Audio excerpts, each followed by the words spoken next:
Hello, everyone. Good evening. This depends on where you're watching from. You're welcome back to another session. And today we are going to pick up right where we left off. Yesterday we started talking about email marketing, and we spoke a bit about email marketing basically, and we're going to basically continue right where we left off, and yeah, get to see how we can wrap up this course. So I'm going to share my screen right away so we can continue. Just give me a minute.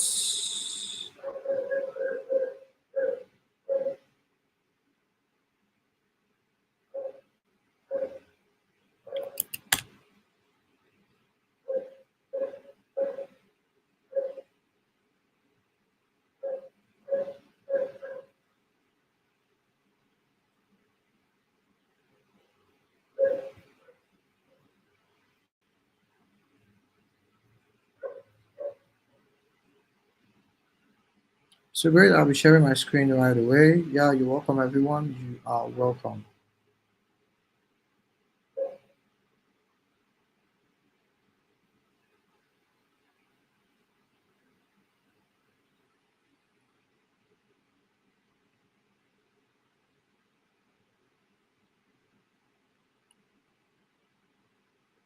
So I'm sharing my screen right away so we can commence.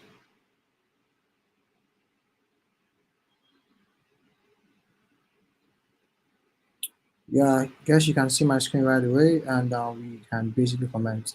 So yesterday we stopped at email copywriting, and today we're going to look at what email copywriting is till we get to the end of this lesson basically. So without further ado, let's get started. Now, what is email copywriting? Introduction to email copywriting. Email copywriting refers to the process of crafting engaging and persuasive and effective text for email marketing campaign. The goal of email copywriting is to capture the reader's attention, convey the intended message clearly, and prompt the recipient to take the desired action, whether it's promoting a product, driving traffic to a website, or nurturing a relationship with a customer. Great email copywriting plays a crucial role in the success of email marketing campaigns.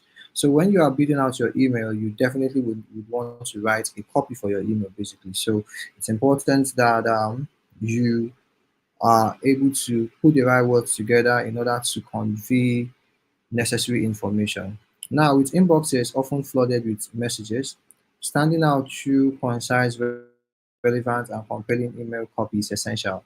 Effective email copywriting doesn't just sell a product or service, it builds trust, establishes connections, and engages readers at every step of the customer journey. Now, let's take a look at one of the importance of email copywriting. So let's take a look at what it says. First impression, your email copy is often the first touch point a potential customer has with your brand, and a poorly written email can result in lost opportunities. Strong, well-crafted copy can help create a positive impression and build long-term engagement. Now, it's important that regardless of what you are talking about, so most times if you're writing a welcome email, you're basically welcoming your customers or your leads. You are trying to onboard them basically and get them to understand your business, what you do. So it's important that you create the right first impression in your emails.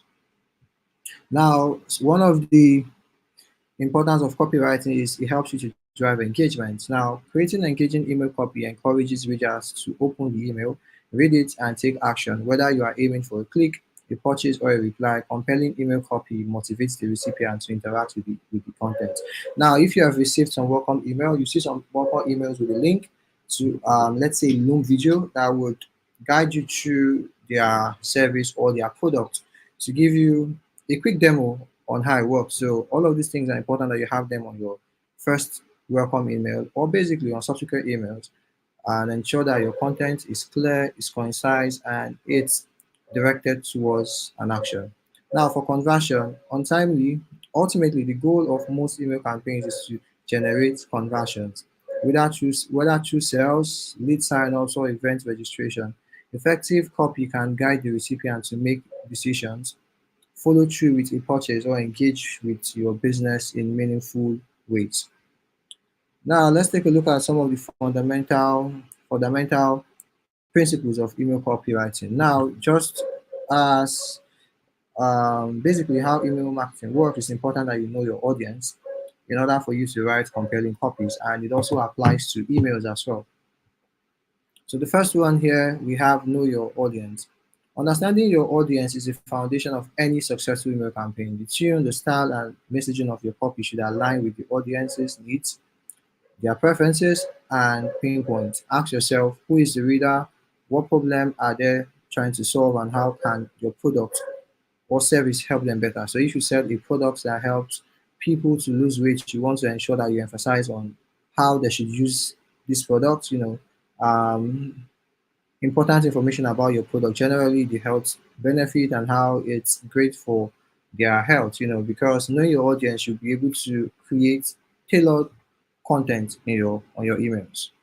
Now you want to focus on a single goal, which is a CTA. Now every email should have a clear singular objective. Avoid overwhelming your audience with multiple messages or too many call to actions. Focusing on one primary CTA ensures that your reader knows exactly what action to take, whether it's to click a link, make a purchase, or download a resource. Now it's important that when you are sending out an email, okay,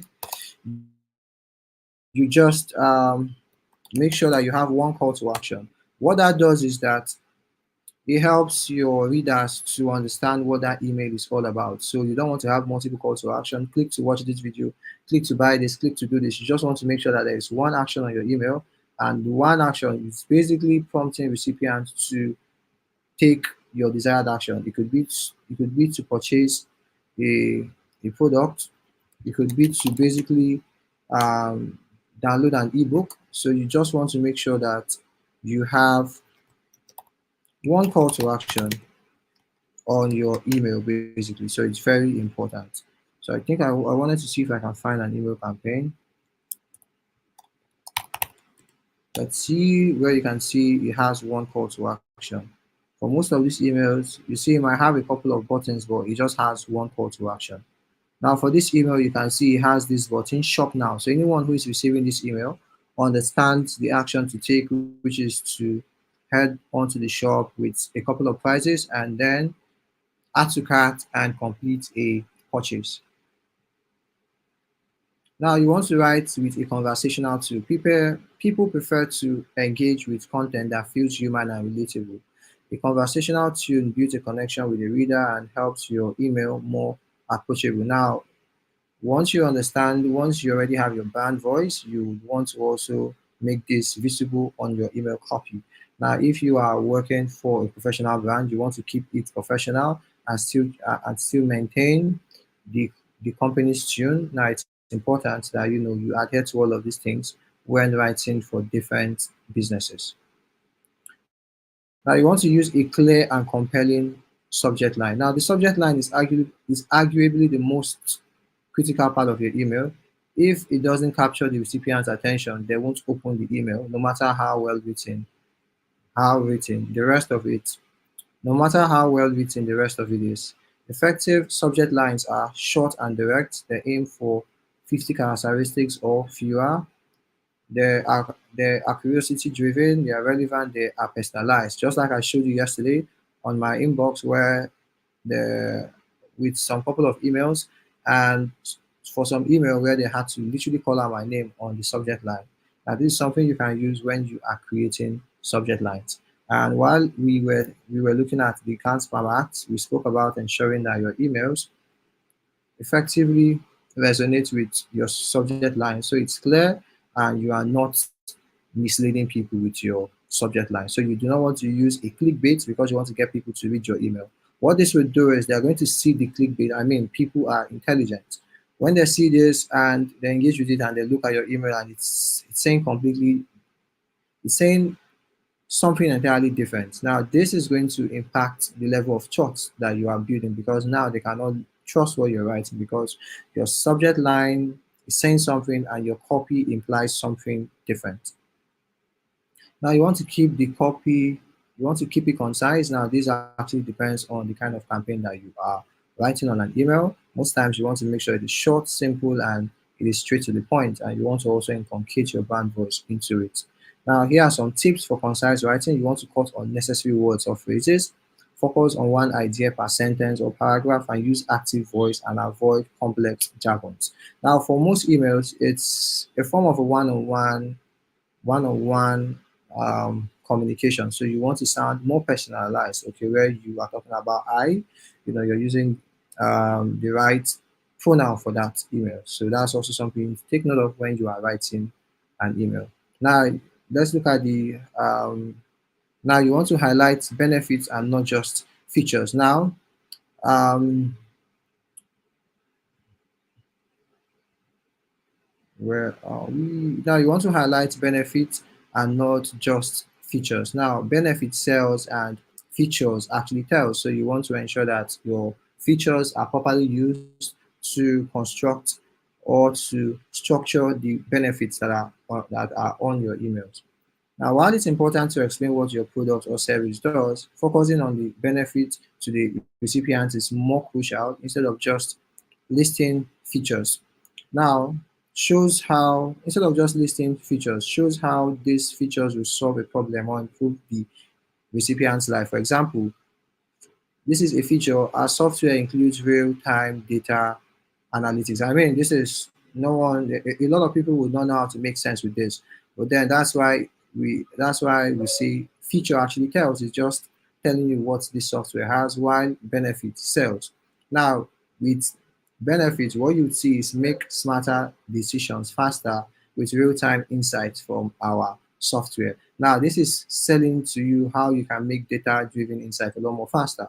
Now, if you have worked with data, you would know how tedious it is for you to look through data, come up with summations, and then come up with a result. But then once you can see a tool that can help you cut down the amount of work that you have to do by half or even more, you see, it's really going to be a good offer for you. It's something that you would likely be interested in.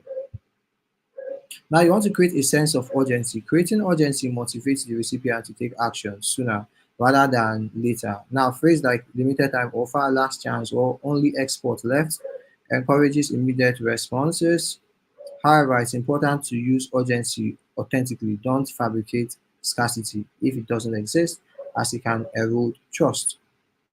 Now, let's say you have an offer that is coming up, and for most businesses, this offer can actually be there for a long time. Now, what you want to do is that what you can do is once you have an offer that's valid for a particular period of time and it gets elapsed and you still want to keep that offer up, instead of using that same name, you can change the name of that offer so it's new, so it sounds new because people are out there, they are seeing your post and they know that you have this offer up for a while.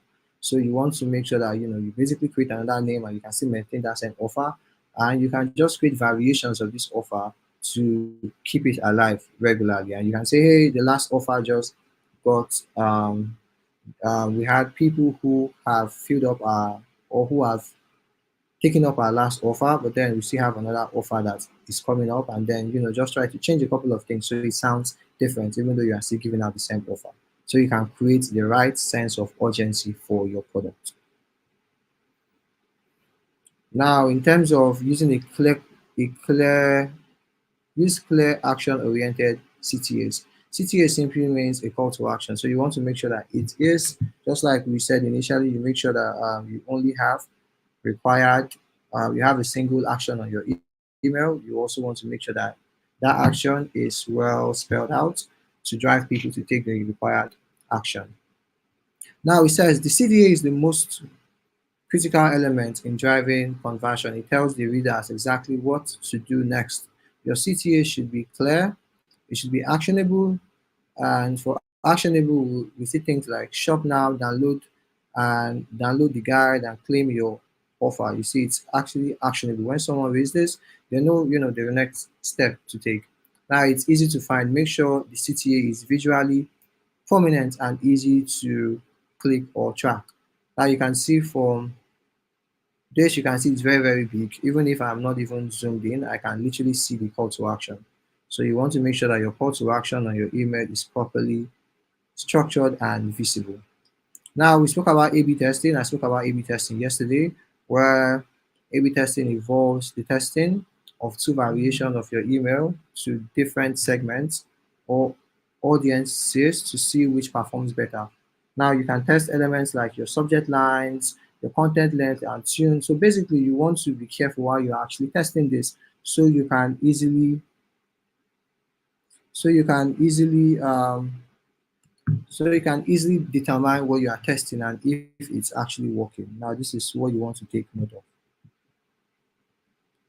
Now, let's look at writing for different types of campaigns. Now, there are different types of campaigns. Actually, there are different types of campaigns. Now we have promotional emails. For promotional emails, these are aimed to drive sales, sign up or events, event registrations, and it's focused on the offer and makes it clear why the recipient should act now. Now let's look at best practices. Now let's take a look at some promotional emails. We spoke about this. Let's take a look at some of them. Now this is a welcome email from an e-commerce store. You can see men, women, boys, girls, and customize. You can see there is a call to action here.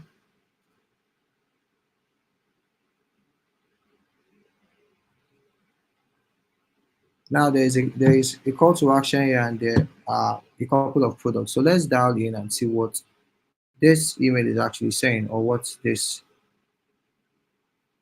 template looks like. Now this is what the email. Now this is a welcome email. It looks like it's from Nike. I don't know. Looking at this logo right here. Now it says welcome. You have just joined a worldwide team of athletes united by one goal to push the limits of their potentials. Now it's your turn. As a member, you get express checkouts, easy order tracking, and Nike membership, Nike plus member benefits. Now, this is Explore Nike and the top styles we think you might like. So this is what a welcome email looks like, and this is also another welcome email from an e-commerce brand. Now, basically, these are promotional emails because, as you can see, it's literally asking you to buy a product. So you are likely going to get this form of email if you're signing up on an e-commerce store, or if you are signing up for the newsletter of an e-commerce brand. Now, newsletters, we spoke about newsletters yesterday. Newsletters are regular updates that provide valuable content to keep your audience engaged over time. Focus on delivering value rather than selling. Now, a newsletter is not primarily meant to sell, just like the explanation here says. Its primary focus is delivering value and keeping its audience updated. Now, you want to ensure it is informative and educational. It highlights the important information at the top, and it includes a variety of content. It could be blog posts, it could be case study, industry news, and updates. So that's why it's called a newsletter. So newsletter is meant to keep your audience informed. Um, welcome email sets the tune. Okay, we're looking at writing for different types of emails. Yeah. So for welcome email sets the tune for your relationship with a new customer, with a new subscriber or customer. Use this opportunity to introduce your brand and provide a compelling reason to stay engaged. You want to personalize your email, set expectations for future emails. There are some emails that you will receive and they will tell you that we'll be sending you emails weekly. So then you already have it at the back of your mind that hey, this company sends weekly emails. And you want to offer incentive and discounts where necessary. You can send them discounts for telling them that this is a bonus for joining your mailing list where you share exclusive deals and offer. Now that's also a way you can get people to buy your products on your store. Now, abandoned cart. Abandoned cart is an email sequence. Okay, what this does is if you have purchased something from it, or if you are at the point of purchasing a product and for some reason you left it in the cart, you could not complete your order. An abandoned cart email is usually sent. So let's take a look at what an abandoned cart email is.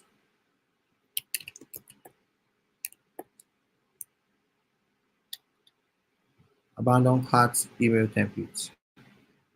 So what it means is an email that is remembering you that hey, you left something in your cart and you should go back and buy. There are reasons why people might leave things on their carts. Probably they are trying to check out there was a network issue and they could not complete it. So emails like this come as a reminder so that you can head over to your cart and complete your purchase. Now, this is what this says. Your shopping bag has abandonment issues. Save these items hours of therapy and give them a loving home. Now, this is also another one, an abandoned cart email. So you say, oops, did something go wrong with your order?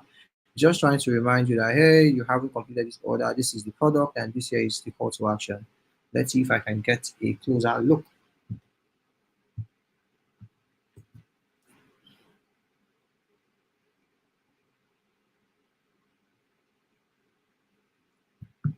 Now, 7 irresistible abandoned cart emails. Let's take a look at a few of them. Now, this is it. Did something go wrong with your order? Now, thank you for shopping with us. We're still holding on to the items you added to your cart, but only for a limited time. Now this email has urgency, so that the customer can complete this purchase as soon as possible before the item sells out, or get in touch with us at this number with any question. Your item in cart, the checkout, and this is an example. This is another one. Thanks for visiting our company. We noticed you didn't complete your order and checkout. So this is a lot of e-commerce brands that send this kind of email, especially when a product is abandoned in the cart, and that's where the name comes from, abandoned cart email. Now I am about to leave this page. I spoke about a pop-up. I am about to leave, and this is a pop-up that this website is using to get me to download their free templates. Okay, we spoke about lead generation and how businesses are able to get emails for email marketing campaign. Now, because I am searching for abandoned cart email, there is a tendency that I want to design an abandoned cart email, or I want to write an abandoned cart sequence. And because I got to this page, here is a lead magnet that was specifically made for people that get their way to this page. Now I get our 5 best abandoned cart email template for free. Now, what is the catch? Click here to download, and I'll be asked to most likely share my email. Now, top 5. Now, this is the page. Download now for free. I have to tell them my name and my email before I can download it. Now, this is one of the ways that businesses generate leads, because of they have forms on strategic areas on their website. Let me head back to class. I have any question? Okay, we are all good. Everything seems to be going as expected. Now, some common mistakes to avoid in email copywriting: overloading with information. Now, when there is too much text or too many topics, it can overwhelm readers. So you want to stick to messages by email and keep it focused. Okay, you do not want to overload people with a lot of information, especially when it's not a newsletter. You just want to make sure that the message is kept simple and specific. Now you don't want to be sounding too salesy, okay? Now while the goal may be to sell, coming off as overly aggressive can alienate your audience. Balance your promotional content with educational and engaging content. Now there's something about businesses and sales. If what you are offering is valuable and then you have a great offer, you would not need to push hard for people to purchase your product. Okay, so you just want to ensure that you are able to get a good offer, and then your product works. With that, you're going to get people who will come back because hey, they're getting value from your products, and they are willing to give you more of their money in order to keep enjoying that value.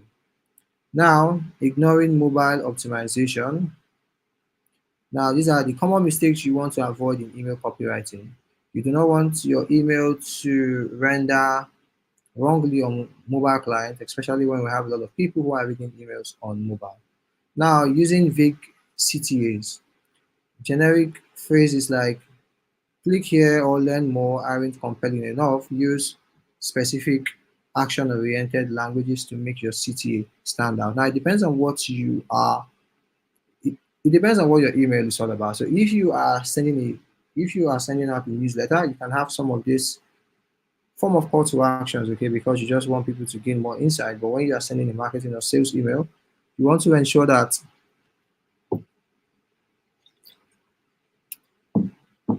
you have the right CTA on your email.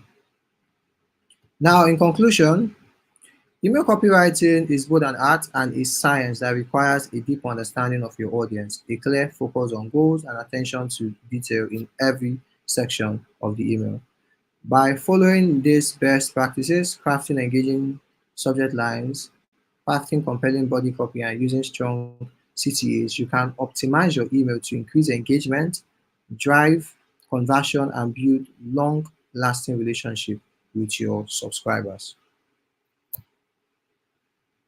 Now, let's take a look at email marketing for B2B and e-commerce brands. Now, B2B basically are brands that serve other brands. We'll be looking at SaaS companies, which is software as a service. What they do is they offer software to other other companies, and we have quite a couple of B2B brands.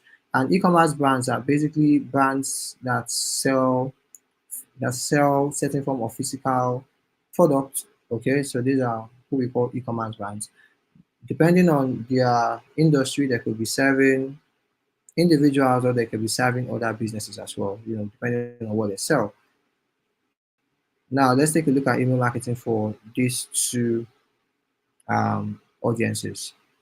Now, email marketing remains one of the most effective tools for business to engage with their audience, build relationship, and drive conversion. For B2B, which is business to business and e-commerce brands, we can also look at B2C. We can also, put them as e-commerce brands as well. Email marketing offers a cost-effective and direct way to communicate with prospects and customers. Despite their shared resilience on email, despite their shared reliance on email marketing, the strategies for B2B and e-commerce differs significantly in terms of audience, goals, and messaging. Now, let's take a look at email marketing for B2B brands. For B2B brands, they are focused on building long-term relationship with businesses. Now, they create content based on, education. They want to nurture leads. They want to guide them through longer sales cycle. B2B marketing tends to be more formal and research-driven with an emphasis on delivering value and showcasing expertise. Now, if you are working with a B2B brand, I mean, they have their websites, they have information about their business on the internet. Now you want to ensure that you make deep research so you are sending the right form of content to them because every business has a need.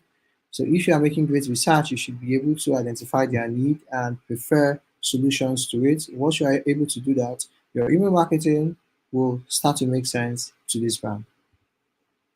Now let's look at some of the key elements. Lead nurturing. The goal of B2B email marketing is often to nurture leads over an extended period as B2B sales cycle can be longer and involves multiple decision makers.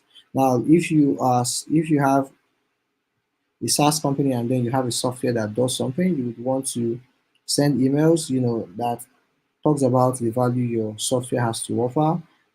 You can share videos, you can actually take them to a page full of resources about your product to help them get to learn more about your product in order to make that buying decision because it's a B2B brand. So if it were a B2C brand, decision is mostly made by a single person, because it's mostly a personal product. So it's easier for them to just see it, they like it, and come to a conclusion and then take the desired action. Give me a minute.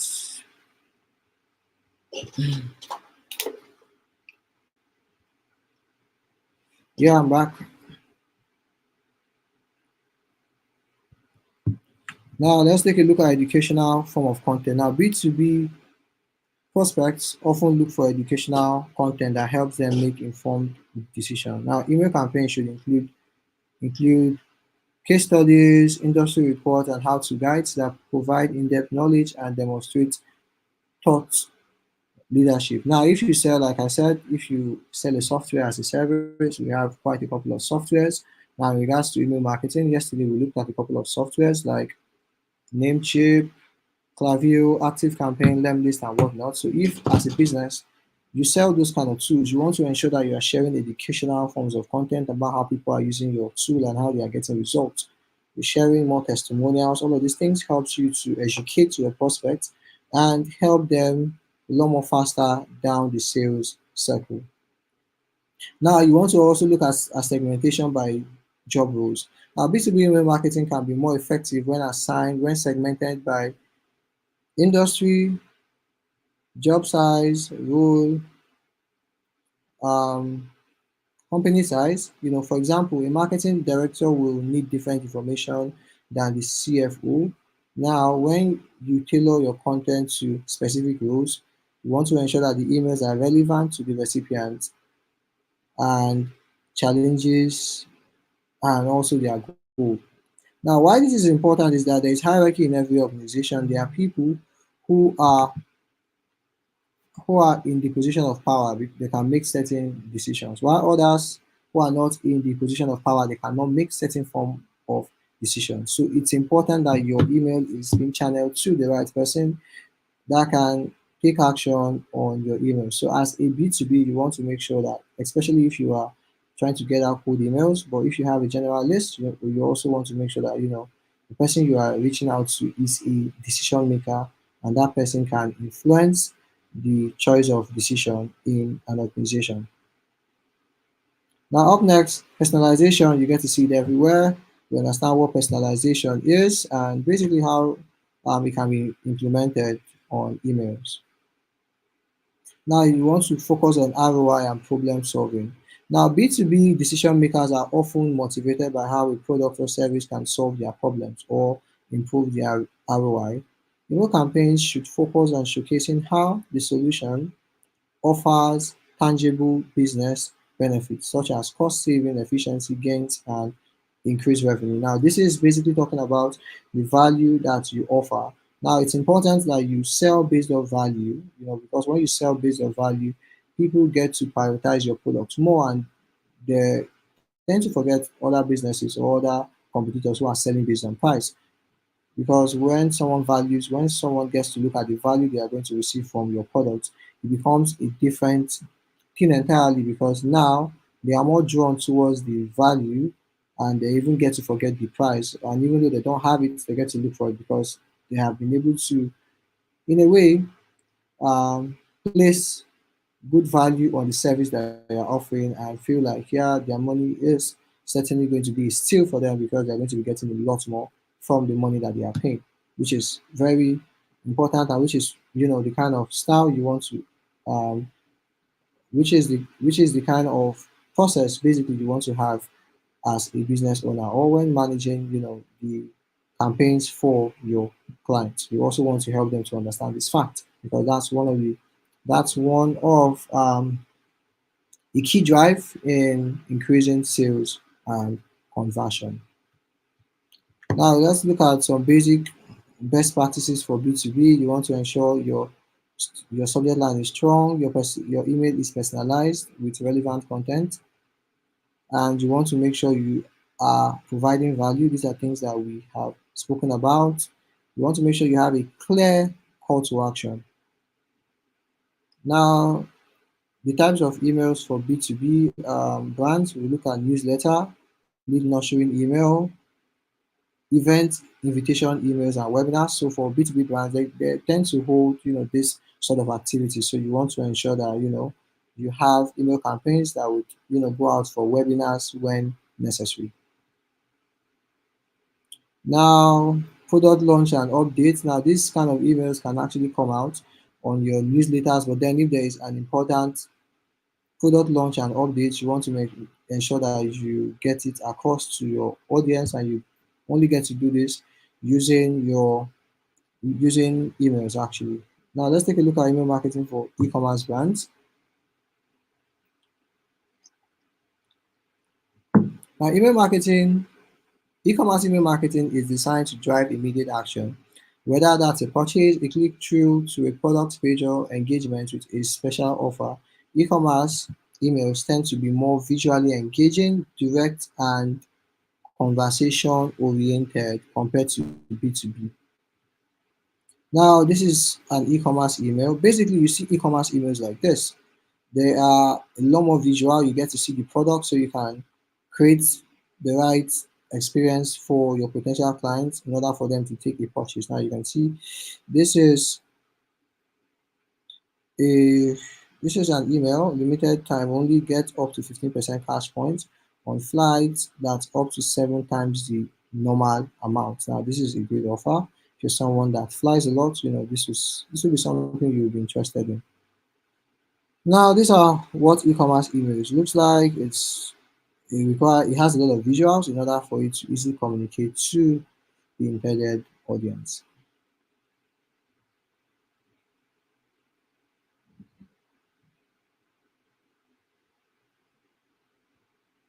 Now let's take a look at some key elements of e-commerce based email marketing. We have personalized recommendations. Now e-commerce emails marketing often leverages the customer data to send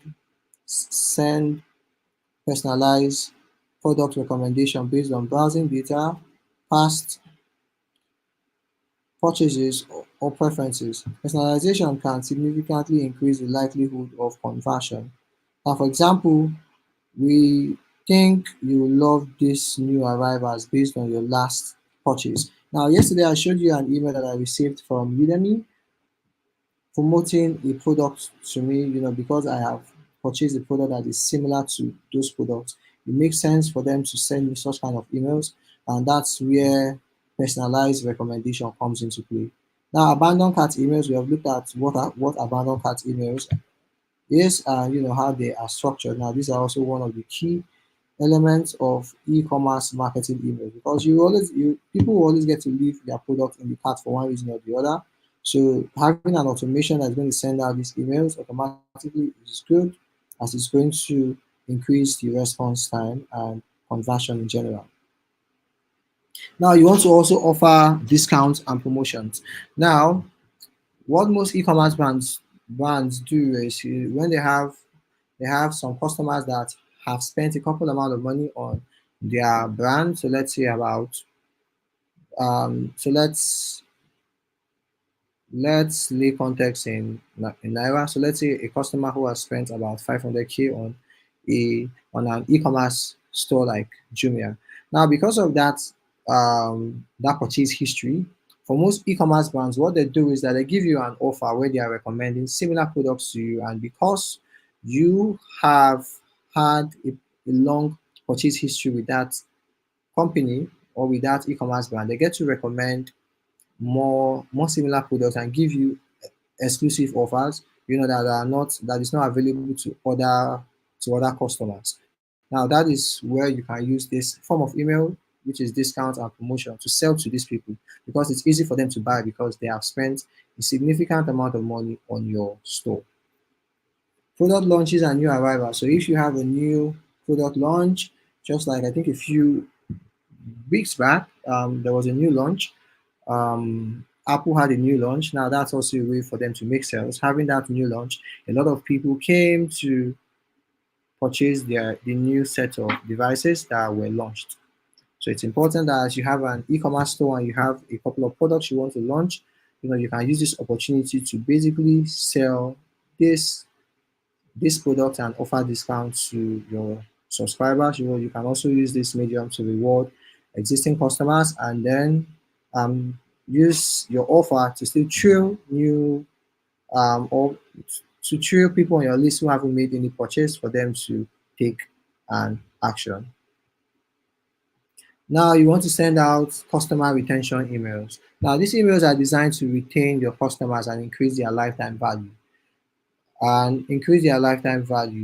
Are critical for e-commerce brands. This can include updates, loyalty program updates, post-purchase follow-up, or win-back campaigns, retargeting inactive customers. Now, example, we miss you, come back and enjoy 15% of your next purchase. Now this here are a few examples. Uh, okay, this is just a subject line actually.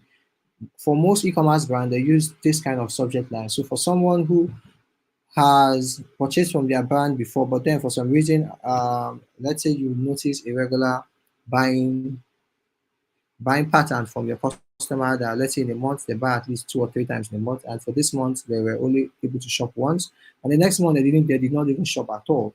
Now you can use this form of email to get to them and get them to your website to make another purchase. Now you also want to look at product launch and new arrivals. I think I spoke about this as well. And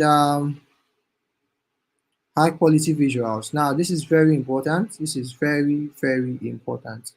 Now, if you are sending out this sort of emails, you want to make sure that your visuals are high quality actually. You want to make sure your visuals are high quality. If you look at some of these emails, you see that their visuals are high quality. Let's head over to other templates. You see that these are really, really high quality images. Let's see, search for something. Let's see.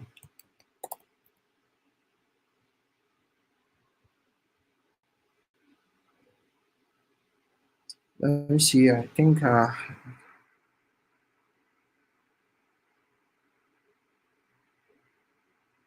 let's see if we can find other or a ton of email marketing templates.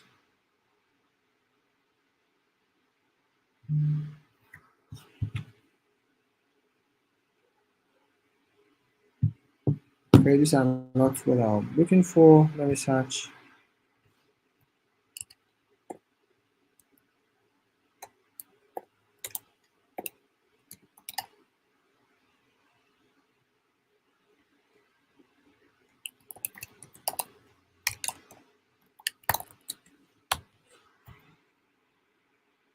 Okay, this is what I'm looking for. So we can see a couple of e-commerce based email templates.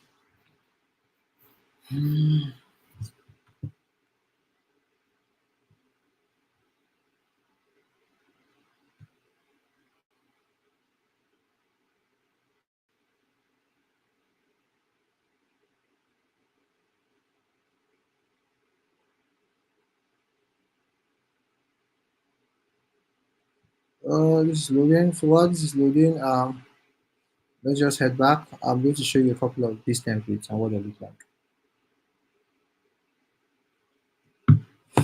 Now, you want to ensure you're using high quality emails. You want to ensure your call to actions, you're using a clear call to action basically.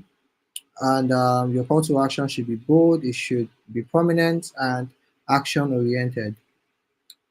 Phrase like shop now, claim your discount, or buy now drives conversion by making it easy for the customer to take the next step. Example, get 25% off and shop now. Let's see if this template is up and running. Let's wait for it. So this is a website with a lot of email templates.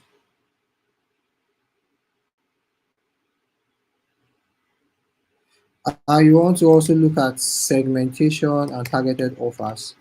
Now, this is very important. You want to ensure that your list is properly segmented, and that way your offers would basically get to make sense, because you do not want to send an email to someone who has all the time been purchasing, let's say, um, household appliances, and you're sending them an email promoting probably a studio equipment to them. That wouldn't really make sense. For someone who has purchased some tech related forms of gadgets, you can then recommend, you know, you can recommend some products that are in that line, and it's something that will make sense to them, and they would likely want to take action on it. Now let's take a look at types of email for e-commerce campaigns. We have the welcome email, which is something we have spoken about before, where we've actually seen a couple of samples. We've seen the abandoned cart email, something that we've seen. We have seen the product recommendation email. It's similar to the one I showed you in my inbox, where I had Udemy promoting a similar course that I was taking. Now let's look at what this has to say. Personalized product suggestion based on previous browsing or purchase history. Now here's an example. Since you bought this, you may also like this. So this basically makes sense. If you bought this now, because this product is something that can be used alongside a previous product you bought, then this might be something that you are looking for.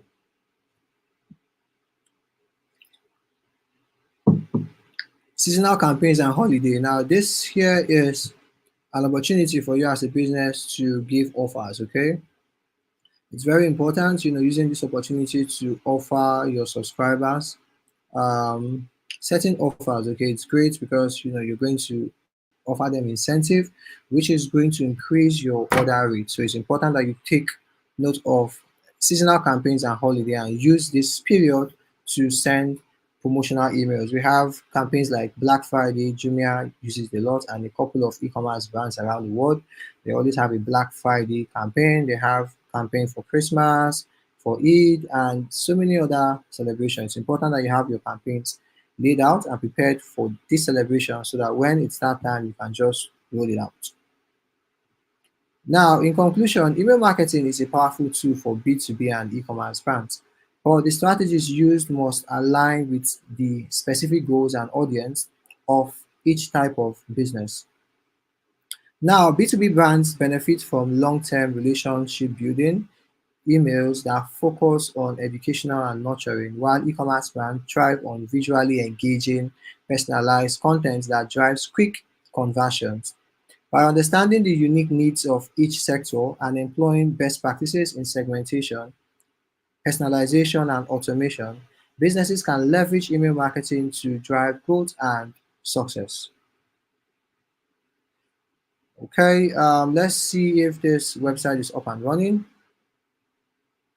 Now, as you can see, there are a lot of wonderful email templates here. Now, these are templates for e-commerce brands. These are templates for e-commerce brands. And I'm going to show you how all of these templates can be created using Namecheap. Okay, so that's what we're looking at. So there are different industries here. And from these industries, you can see email templates that were designed and can be used for different purposes. Now, without further ado, let's take a look at MailChimp. Okay, so MailChimp is an email marketing software. I literally just set up this account, okay, on MailChimp. And here it says, welcome, Sebastian David. Let's dive into your personalized setup guide. Now, automate your funnel, your marketing funnel. Now, for businesses with e-commerce stores, you would certainly have a Shopify store. That's if you're using Shopify to sell. And if you're on WordPress, you certainly have WooCommerce. And if you're on Wix, Wix also has its own native e-commerce platform. And then for Squarespace, so if you are using this tool, you can easily integrate it with Namecheap, and then you can create your welcome automation. You can recover abandoned carts, and you can drive repeat purchases. Now you can see this is MailChimp. It already has a couple of templates and a setup wizard to get you started with your store. Now you can use this to create an email, import your contacts, and create an automation. Now let's take a look at the left side of our screen right here. On MailChimp, you have all campaigns. Basically, what you will see here is if you have created any form of campaign on MailChimp, then you're going to see the email that you have created. Because we don't have any email, that's why this is blank. For automation, let's take a look at the overview. Remember yesterday I spoke about drip sequences. Now this is what an automation looks like. Now for Namecheap, this is already pre-built already. Now this is to welcome new customers. So if you want to welcome new customers, you can just head over to automation, and there is a template here. You click on this and you can start building up an automation to welcome people that are added to your email list. Now you want to email tagged customers. Now when a customer is tagged, it's more like building a segment here, okay? So you can easily manage them on Namecheap. Now you want to celebrate your customer's birthday. For e-commerce brands, if you have this info, you can create a segment and celebrate their birthday. Now you want to recover lost customers, and these are, you want to also look at more pre-built email templates.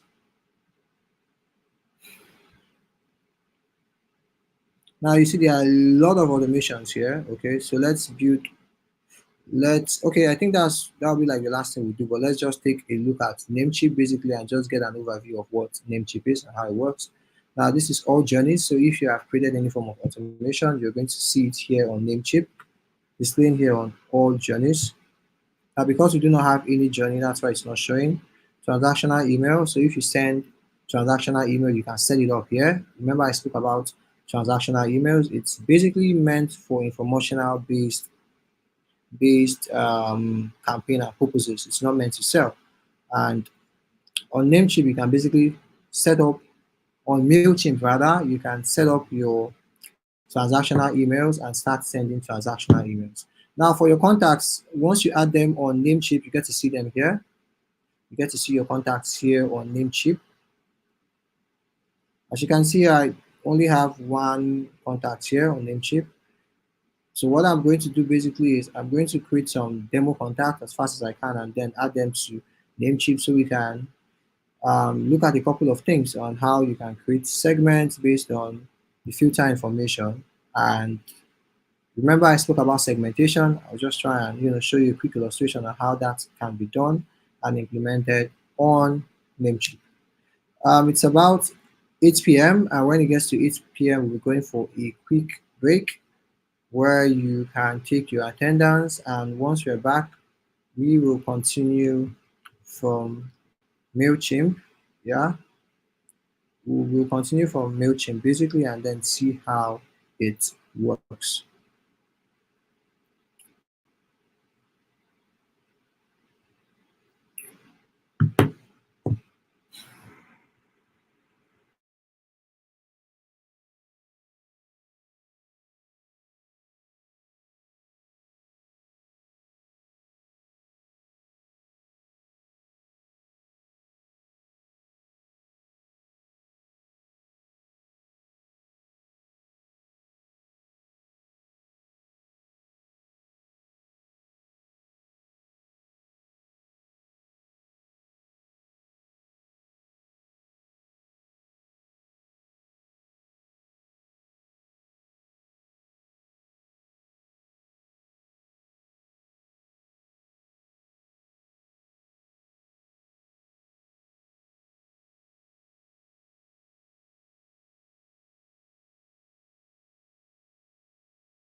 Hello guys, you're welcome back. You are welcome back from the break. I hope you have taken your attendance.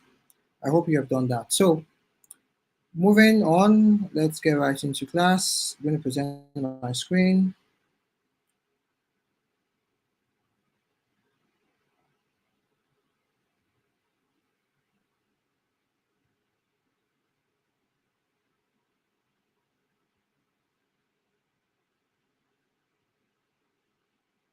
Now let's head into Namecheap.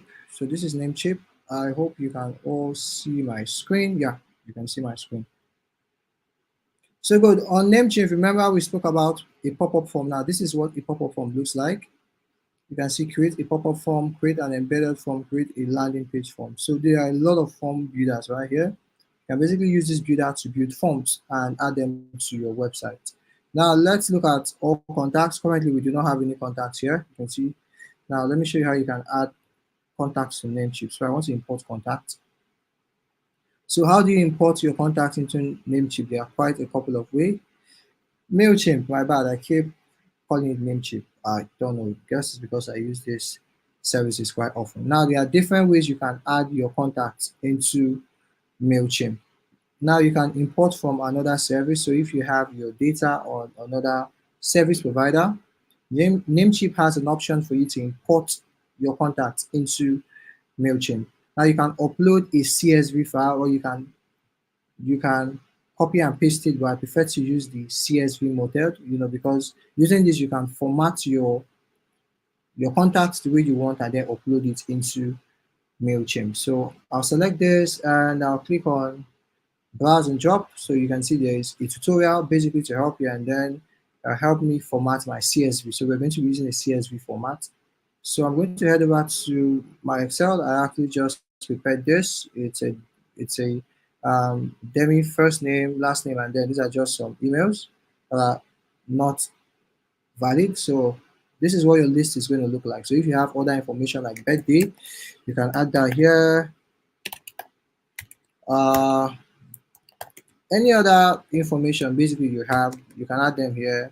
You can add the first name, email, you can add the company name. So if there is a company name, you can just add it. So let's say I'm using um company name. So you're going to see all of this feed. What you just need to do is to match all of this feed while importing your contacts. So I'm just going to save this as a CSV file. Remember, this is a CSV file, and you can check all of these tools. They are going to give you options on the available file types that you can use to upload your contacts into Namecheap. So I'm going to head over to CSV. This is CSV, and I'm going to rename this to Mailchimp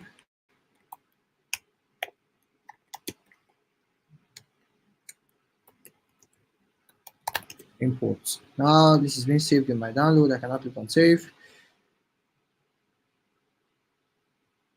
And what I can basically do is to get this into my I can get this into my Namecheap account. So I can easily browse or I can drag and drop. But I want to basically drag and drop. Now this is the file.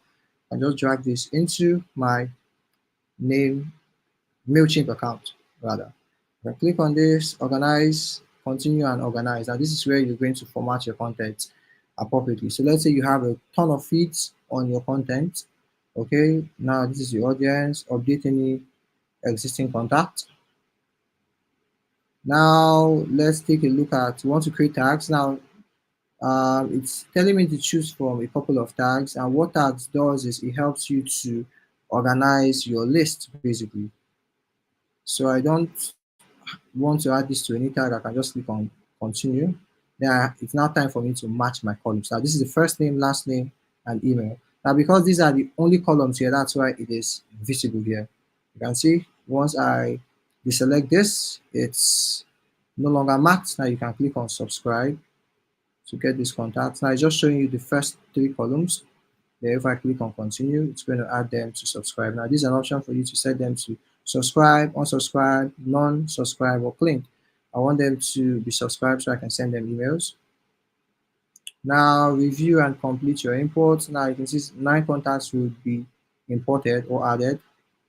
Now create imports.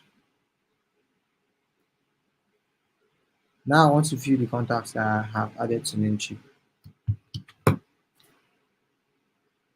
I just received an email that my email import was successful. Now I have a total of 10 contacts on my Namecheap account. These are the various names, the email address, these are all demo. Now this is segments and this is view by tags. Remember I said something about segments. Okay, so let's say you want to create a segment. I can head over to segments and create a segment. Now, if I'm creating a segment, Namecheap is going to provide certain filters that would aid me search for contacts that I want to add to a segment. Now, do I want to search based on first name? Do I want to search based on last name or based on information that I've added? So if I had added location, I can search based on location. And when I search based on location, so let's say I want um, users that are in the US to be added to a segment. Now, what I need to do is I have to search by location. I'm not sure there's location here. Now, predicted location. Now, this is what is within, or I want to enter the location. I can type United States. Now, what this does is, so I'm not going to use this because I don't have this here, but then you get the idea. So I'm just going to search by first name. Is I think I have someone bearing Allen, just to be sure. I think it's Alan. Let me search for Alan. So this is just an example. What you can do is you can basically, if I click on review the filter, let me just search for, let me just name this contact in the US. So let's say I am an e-commerce store and I sell to customers all around the world and I'm just trying to create a segment for my customers that are in the US. I can now click on this and it's looking for the contacts that now I see it could only find one contact and I can click on this to use segment. Now with this, I have created a segment and you can see it's here on my Namecheap account with the contacts in the US. Now basically, this is how you can use Namecheap to create segments. Now let's head over to automations. All journey. Like I said, automation is a series of emails that are triggered by certain actions. Now let's take a look at, let's choose from the pre-built journey that we have here. And on that pre-built journey, it just makes it already easy. So let's pick welcome contacts who subscribed via a pop-up form. So let's click on this and use this workflow. Now this is how the journey looks like. An overview of the journey. When the contact signs up to an audience, now this is the first action. They receive this email. Now I can set a delay for 3 days, then send the second email, which is a special offer for pop-up subscribers, email 2, and then I can add them to a tag and exit them from a workflow. Now let me use this journey. Yes, I want to select this audience.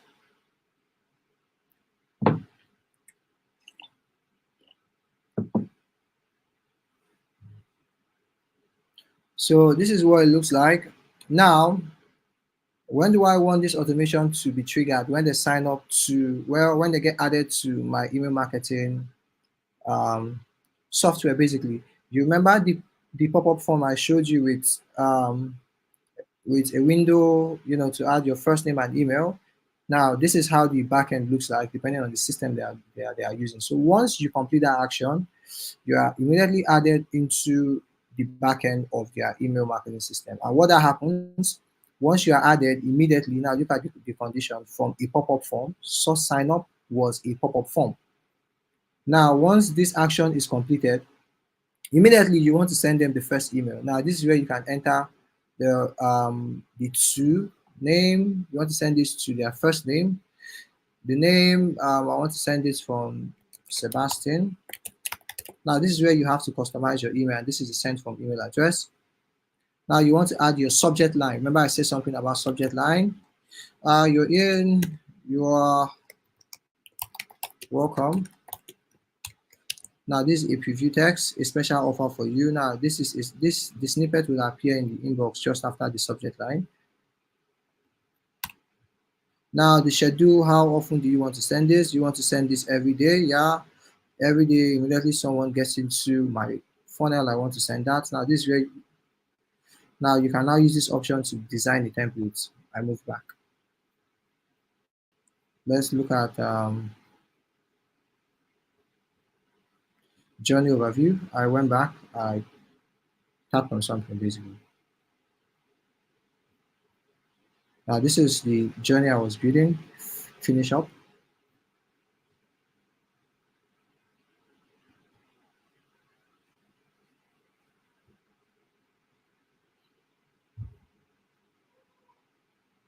Now I was here reading my email. At this point, I have my first name. Get this off, save. And now this is where I have to select my template. If I have any template that is on Namecheap. At the moment, I don't have any template on MailChimp. My bad. I'm saying Namecheap every time. Now let's see if I can design a quick email template here on MailChimp. Now there are a couple of free templates here on MailChimp. You can see this is free. You just need to customize it. But if you want to build a custom template, you can certainly do that. Now these are also from some free templates. You can just select them and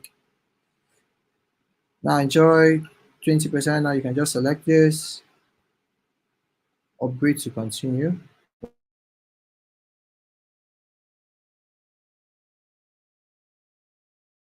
Free templates, please click on free templates only.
Sorry for that glitch, guys. It's my network again. So can someone remind me where the lesson where there was an interruption where I went off? Can someone remind me what I was talking about?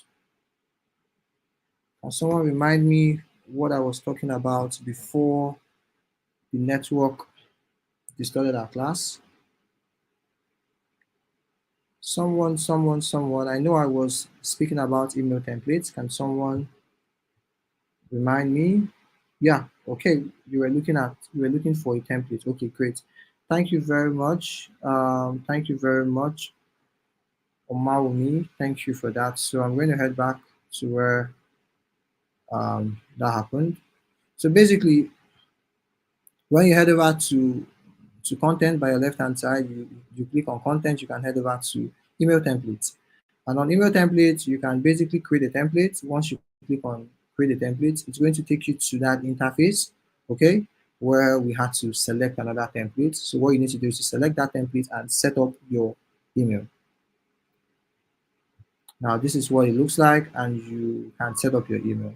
So you can basically create an account on MailChimp, or you can look at other email service providers like Breville. Breville is also a great tool. I've used it. Now, one of the things that you're going to realize is on all of these tools, you can create email templates. You can send out emails. You'll be able to create automations and set up email authentication. Now, about email authentication, that's what we are going to be talking about right now, because you cannot just send out emails like that. You need to ensure that your domain is authenticated to send out these emails. It's very important. Um, Now we are at domain authentication. Now, this involves verifying that an email is sent from your domain. Sent from your domain is genuinely from your domain and not spoofed by another party. It ensures that the receiving mail server can trust the origin of the message. With proper authentication methods, you can improve your domain's reputation, helping your emails land in the inbox instead of the spam folder. Now, there are three major protocols that you need to implement in order to get your emails into the inbox. One of them is called SPF, which is Sender Policy Framework. What it does, it helps you to add a certain code to your domain. That way, it's able to verify that that email is coming from your domain. That's basically what SPF does. Now, it allows the domain owner to specify which mail servers are permitted to send emails on behalf of your domain.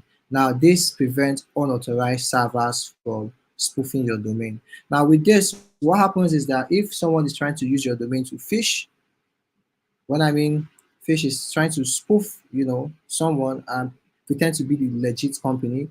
Once you have this these protocols in place, the person will not be able to do that, because when they try to send that email, it's not even going to send, because they do not have the right and they do not have the permission to send out emails without domain. Now, how it works is that an SPF record is added to your domain, and when the email is sent, the receiving email server checks to verify that that email was genuinely sent from that IP address. Now, there's something called domain key identified mail. It's called DKIM. That's like the acronym for it. Now, what this does is it adds a digital signature to the email header. It's also something that it adds like SPF. It also helps you to check just to be sure that this email is coming from the actual source that it should. Now, how DKIM works, a private key generates a signature in the email header. The recipient server uses the key, stored in the domain key, the DNS record, to verify that that message was indeed sent by the domain owner. Basically, what this means is that mail service providers like Google and Yahoo are trying to ensure that emails are sent from the actual domain to reduce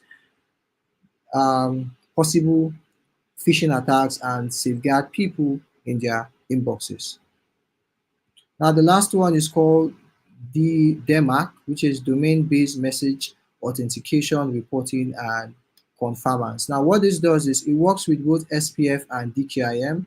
And what it does is that it checks if an email has SPF and DKIM, it determines what should basically happen to that email. So that's what DMARC actually does when it comes to protecting um, users from potential spoofing emails. Now you need to have SPF and DKIM for DMARC, which is domain-based message authentication, reporting, and confirmers to work. Now, what is the importance of having your domain authenticated? Okay, first, it actually improves your deliverability. Now, that is one of the importance of domain authentication and deliverability. Now, deliverability is the ability of your email to successfully reach the recipient's inbox. Without proper domain authentication, emails are more likely to be flagged as spam or blocked entirely by ESP. This it means email service providers. That's the meaning of ESPs. The authentication protocols, SPF, DKIM, and DMARC help build trust with ESPs and improve your sender's reputation.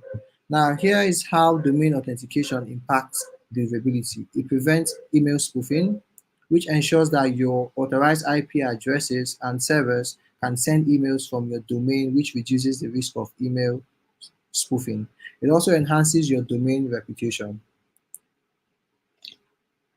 Now it says email service provider monitors your domain behavior consistently.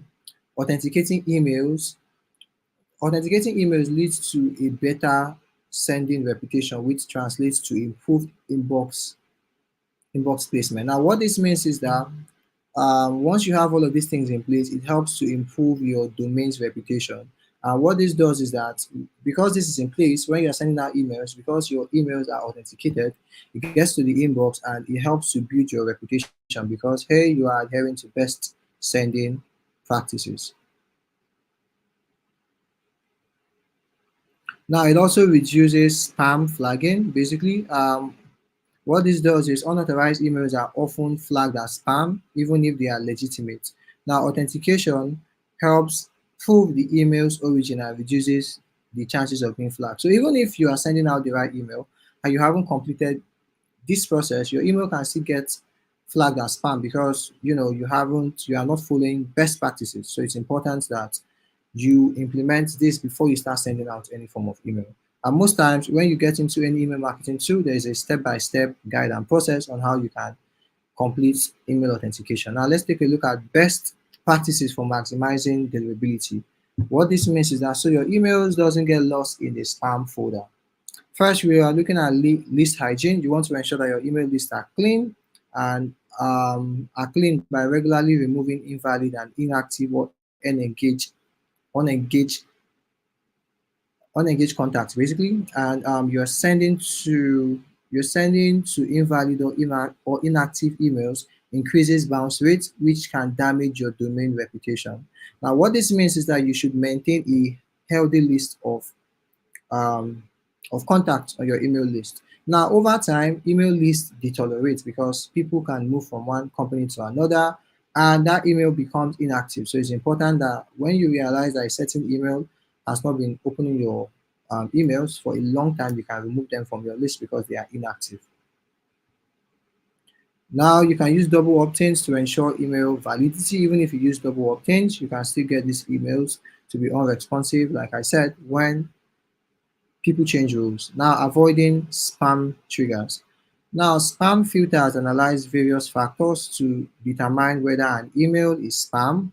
Now, to avoid triggering these filters, you want to make sure you use relevant and, and personalized content. You want to avoid excessive use of salesy languages because once you have languages like buy now free, these are words that are associated with spam. So you want to ensure they are nowhere found on your subject line.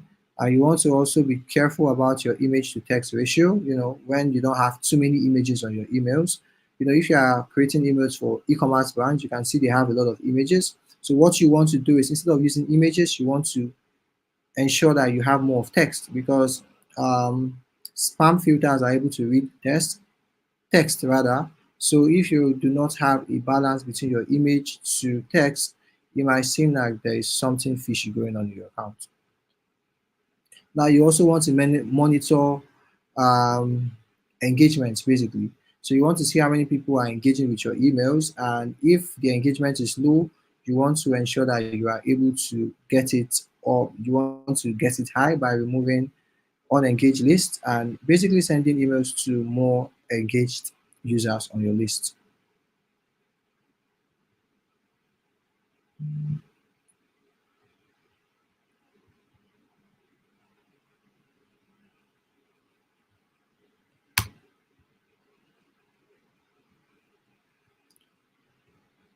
Okay, guys, I'm here. Give me a minute. Let me check these notes. Okay.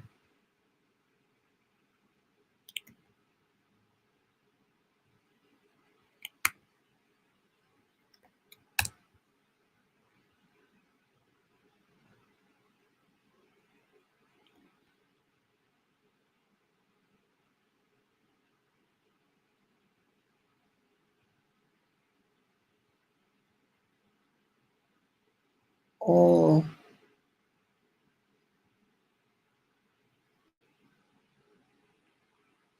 okay. Sharing my screen right away.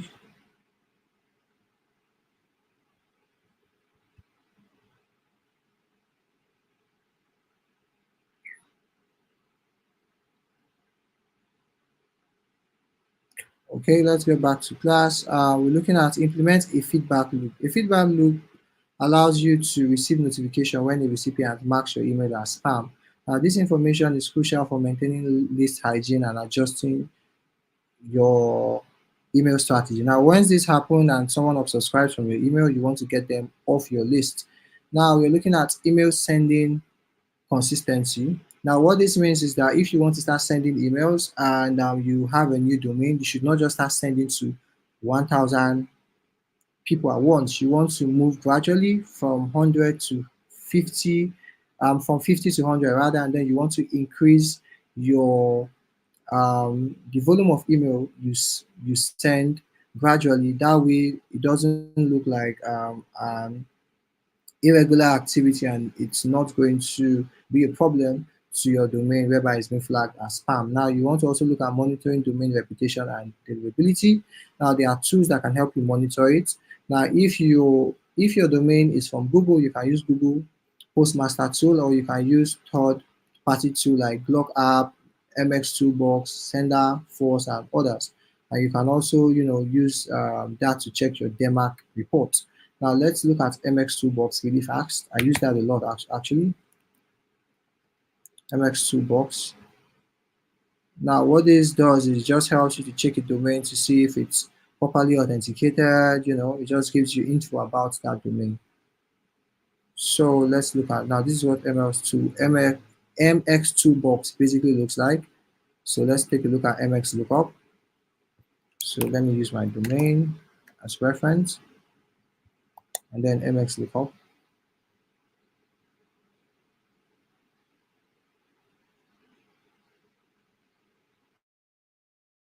Uh,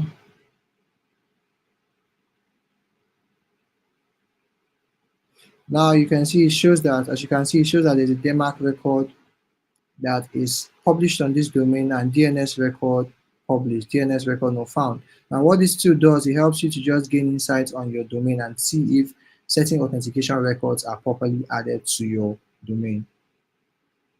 Now, in conclusion, domain authentication and email deliverability go hand in hand.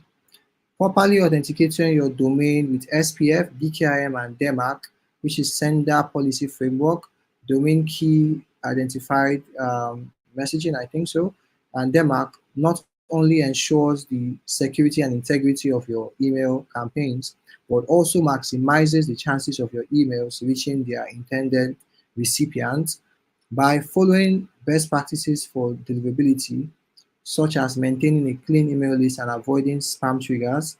You can significantly improve your email marketing. success. I know this has been a really, really lengthy course, basically, but then what I would recommend you do is that you go over this video once more. And for some of these things I have spoken about, I want you to go over them and basically practice. That's how you can retain and get to learn this knowledge and put it to use. So I'm going to stop sharing right away and head back to class. And I will start taking your questions. I know you have quite a number of questions to ask, but then let's get it up and then I would be glad to offer you a response.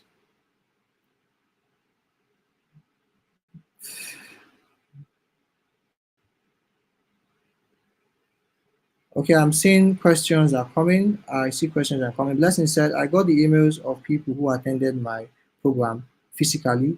Can I upload their email address to a mailing platform to do email marketing, or email must come from an opt-in form? Of course, you can upload them to this system. If you remember, I actually uploaded this list from a spreadsheet. What you just need to make sure is that what you just need to be sure of is that there these people have given you consent to reach out to them. And what this means is that you'll be able to get good open rate and you don't get a lot of unsubscribe because these people know you, okay, and they have given you the consent to reach out to them.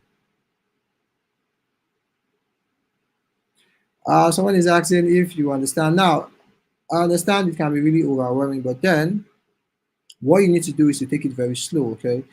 What's important is you have the basic knowledge. Once you have the basic knowledge, you have all it takes to begin your journey in this space. With the basic knowledge, you can easily get to find your way around and you can easily get to break down some complex concepts actually. Okay, Esther, you're welcome. Please drop your questions so I can attend to them. Please drop your questions.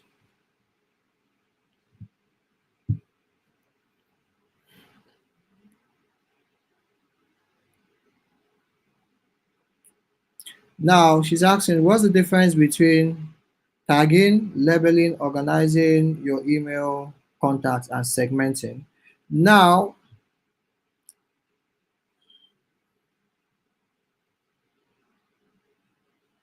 um, now before I answer your question, Esther, someone just asked the question. Let me just answer it really fast. So, do you mean that blog post is an example of email copywriting for B2B, or they are different? They are actually different. Now, they are not the same thing. Blog post is a blog post that you can find on the website, while email copywriting is you creating specific emails for your contacts based on, it could be a welcome email, it could be a re-engagement email for any of these diverse purposes. Now, back to Esther, she was asking what's the difference between tagging and segmenting.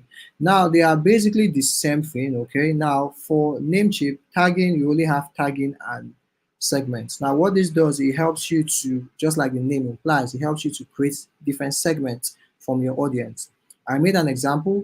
If you have an e-commerce store and you serve people around the world, you serve people in Nigeria, you serve people in Ghana, you serve people in the US. Now, if there are special holidays basically in any of these countries and you want to reach out to people and you want to offer them a certain form of offer based on the holiday, you can use a segment to segment these people. So on your list, instead of just sending out the email to everybody, that's wrong because your email is not going to be personalized and it's going to attract a lot of unsubscribe. So by creating segments, what you can do is you can now segment people. And when you get to your list, you can easily find out people that are on your list that are your customers that are in the US. You can also find your customers that are in Ghana and your customers that are in Nigeria. So that's what having a segment on your account does. Now, tag is also it also function the same way, but just that on Namecheap, okay, tags on Namecheap, a contact can be on several tags and they can only be on a single segment. Now they are basically the same thing. They basically help you to manage and organize your contacts on your list. That's what they help you do. Basically, they just help you to manage your things. Thank you. Um, the name customization on MailChimp, will one have to always input each recipient's name? So for when it comes to adding recipient's name on your Namecheap account, if you remember, I had all of this first name and last name and email name on a document, and then they are each assigned names. Now, if you want to download the names of people from a database, it will likely appear that way in that format.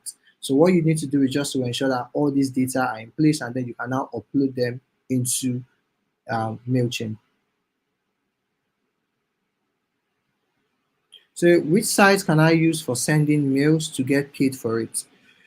Um, Basically, every email marketing software can be used to send out emails. How you get paid is if you are using email marketing to promote your business, you can use that to make sales.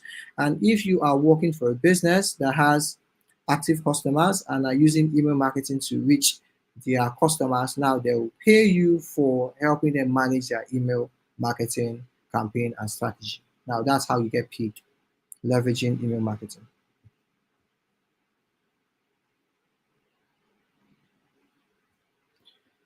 You're welcome, Blessing. More questions. If you have any questions about anything, please bring it up.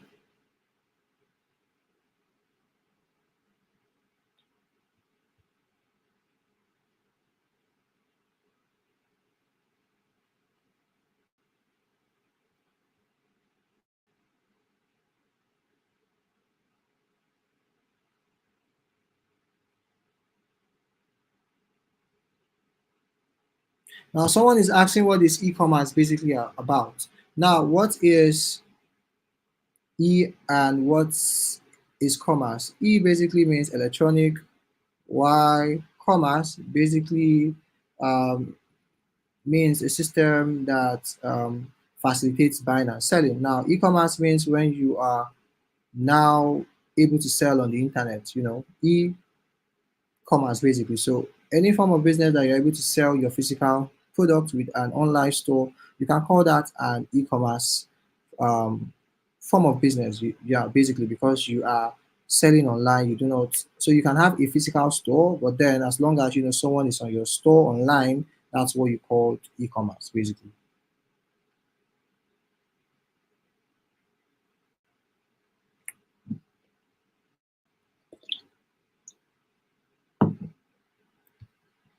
You're welcome, Eunice. So please let me know if you have any questions. If there is a part that you did not understand from the lesson, please bring it up and I'll gladly explain it. Now, e-commerce can be used for a number of things actually. It's just an online store. An online store can be called an e-commerce brand. Um, an e-commerce brand can basically be for B2B and it can be for B2C. Now let me give example of popular e-commerce brands here in Nigeria. We have Jumia, we have Konga, we have Jumia and Konga. I think those are the popular e-commerce stores we have here in Nigeria. Now, B2B can go to that marketplace to shop, and individuals can also shop in that marketplace. Now, when it comes to mobile optimization, what's the best way?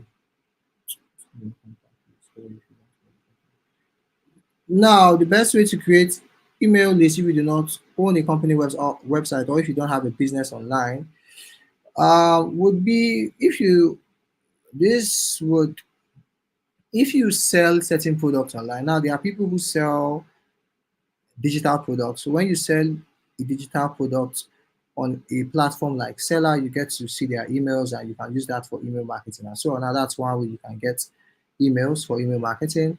And since email marketing is a permission-based marketing, you want to make sure that you are getting permission from these people to actually send them these emails. So it's important you have a website where you can get these leads, okay, where you can get these emails. And some people also get emails using Facebook lead ads. Now, what does this ad do? When people see this ad, they receive a prompt to enter their first name and their email address.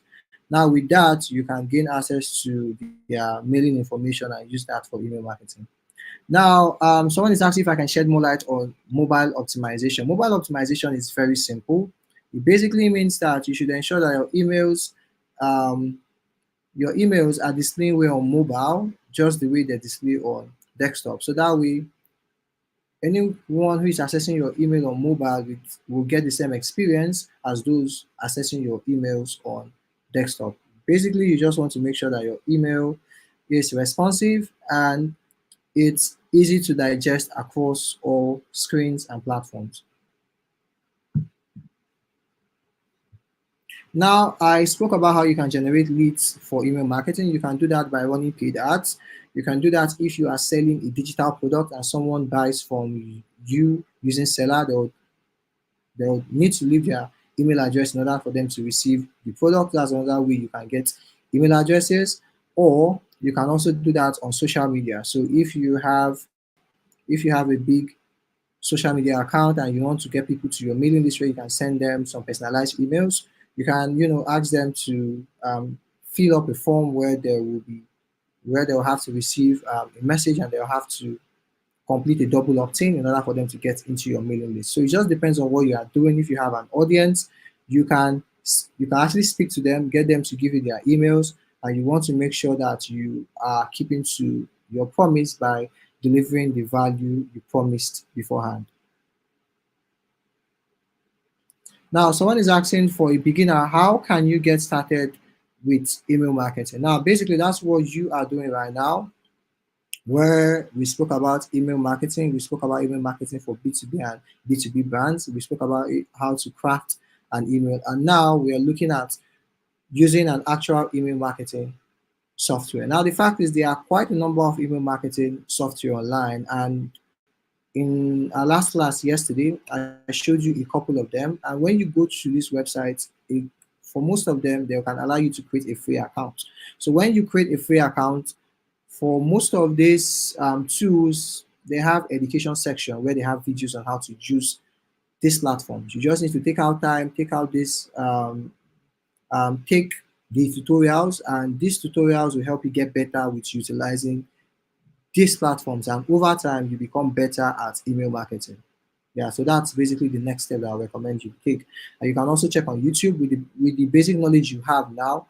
It's easier for you to digest any material you basically come across and then make sense of it. And doing so, you'll be improving your email marketing skills.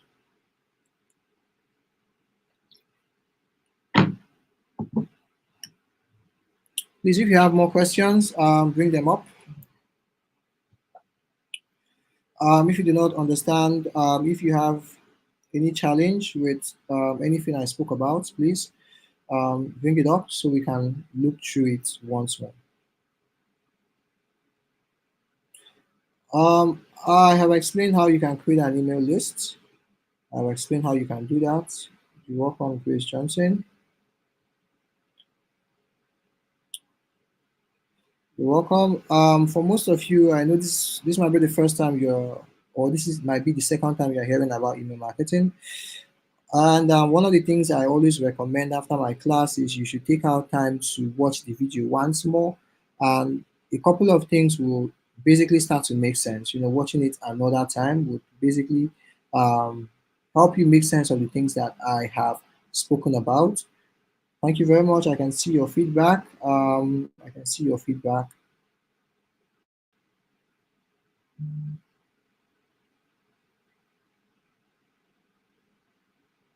Now, someone is asking for a screenwriter and a filmmaker.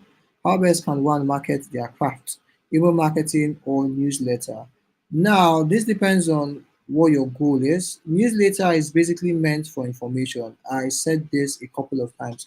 Now, newsletter is meant to inform your list, and you would want to send out newsletter to people who have given you consent to receive emails from you.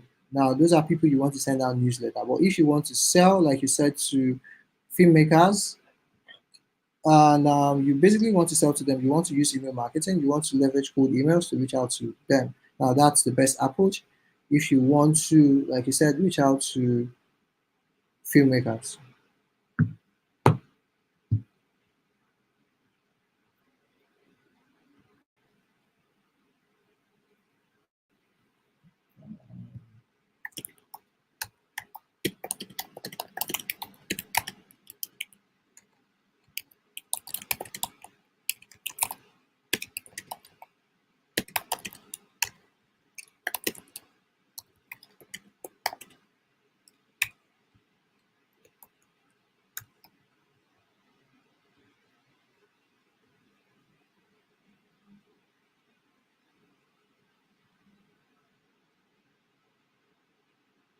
Now, some emails ask you to customize the email you receive instead of unsubscribing. Is that another way to segment your list? Um, when it comes to customize, I really do not get what you mean by customize. I think the only thing I see on emails when I receive them in my inbox is you can see a button that would prompt you to view that email on a on the web basically. So I think if that's what you mean, some emails ask you to customize the emails you receive instead of unsubscribing. Is that another way to? Okay, I think I get what you mean. Customize. Now there are certain emails you receive, yeah, and then on the footer you get to see a couple of links, and one of the links could ask you to um would give you an option to view the kind of emails that you can receive from them. Now, for some companies, they send a couple of emails, they send marketing emails, they send emails on product updates, and they send emails on newsletters. Now, that option gives you the liberty to select which email you want to receive from that business. Now, if you do not want to receive marketing emails from them, you can use that option to select your preference. I think that's what you are asking about. Now, with that link, you can manage your preference and limit the emails that are sent to you from that company. Now, I think for a lot of businesses, they actually have that option on the footer of their email.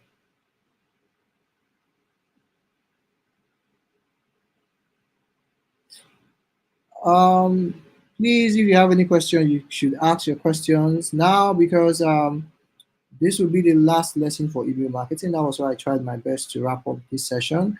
Um, I will not be available on Saturday because of my schedule, so that was why I struggled to wrap up this lesson today. So let's try and put together our questions and yeah, so I can answer them. That's why I'm still here. I know it's actually past 9, but that's why I'm still here, to attend to any question and get to offer clarification on them. Yeah, you're welcome. You're welcome. We'll be here till 9:05, and if I don't see any question, I will end the class.